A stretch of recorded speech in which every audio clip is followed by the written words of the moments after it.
In this tutorial, we'll walk through the Customers module in VNDLY, from creating your first customer to managing the full relationship over time. To create a new customer, click New Customer. You'll see a form where you can fill in the name, legal name, customer number, which is auto-generated, and the currency, VAT or tax ID, tax rate, invoice email, payment terms, phone, and website. The billing address section lets you add a full street address, including a suite number. Once you check Shipping Same as Billing, the shipping address fills in automatically. On the right side of the form, you have primary and secondary contact fields, name, email, and phone for each.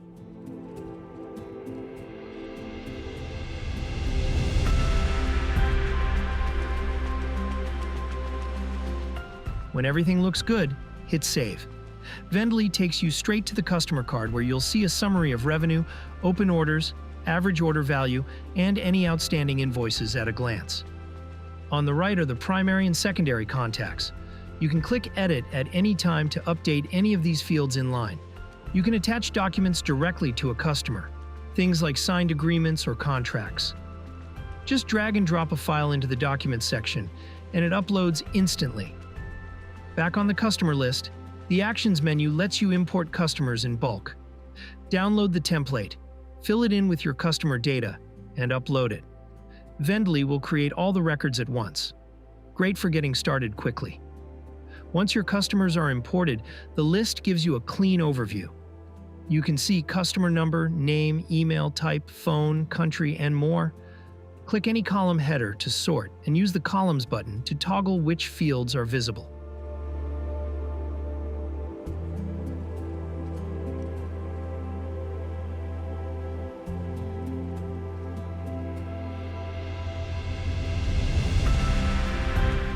To open a customer, click their name.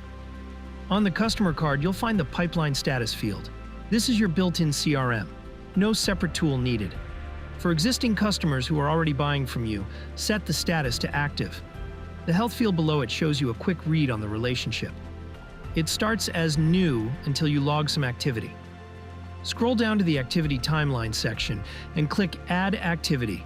Choose the type: call, email, meeting, or note. Add tags to categorize it, and set a due date for your follow-up. When you pick a due date from the calendar, the activity becomes a task. If the date passes without completion, it turns red, so nothing slips through the cracks. Further down the customer card, you'll find the B2B Portal Access section. By default, customers can't access the portal. When you're ready to give a buyer self-service ordering, flip the toggle and invite them. They'll receive an email with login details and can start placing orders directly from their branded portal. Back in the activity timeline, let's log a meeting. Select Meeting as the type, add tags, here Trade Fair and Prospect, and set a due date for the follow-up. Add a short note describing what happened or what needs to happen next. Keep notes concise and actionable. Click Log Activity and it's saved to the timeline instantly. The activity timeline builds up over time as a full history of the relationship: calls, meetings, emails, notes, and system events like orders created or invoices sent. You can see at a glance what's happened and what's due next. That's the Customers module in VNDLY.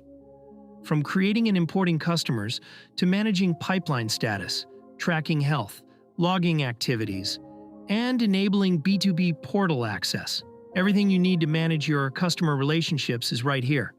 If you have any questions, drop them in the comments below.